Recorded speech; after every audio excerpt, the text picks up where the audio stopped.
ಹೆಣ್ಣು ಮಕ್ಕಳಲ್ಲಿ ಉತ್ತಮ ಫಲವಂತಿಕೆ ವರ್ಷಗಳು ಒಂದು 20ರಿಂದ 30 ಆದರೂ ಕೂಡ 50 ವರ್ಷದ ಅವರು ಮುಟ್ಟು ನಿಲ್ಲೋ ತನಕ ಎಷ್ಟೋ ಜನರಲ್ಲಿ ಗರ್ಭಧಾರಣೆ ಸಾಧ್ಯತೆಗಳಿದೆ.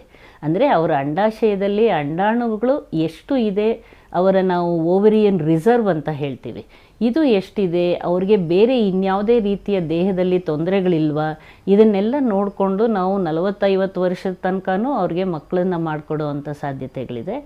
ಆದರೂ ಕೂಡ ಚಿಕ್ಕ ವಯಸ್ಸಿನಲ್ಲಿ ಅವ್ರು ಪ್ರಯತ್ನ ಮಾಡಿದಾಗ ಸುಲಭ ರೀತಿಯಲ್ಲಿ ಗರ್ಭಧಾರಣೆ ಮತ್ತು ಹುಟ್ಟೋ ಮಕ್ಕಳಲ್ಲಿ ಕೂಡ ಹೆಚ್ಚಿನ ತೊಂದರೆ ಇಲ್ಲದೆ ಹುಟ್ಟೋದಕ್ಕೆ ಸಾಧ್ಯವಾಗುತ್ತೆ.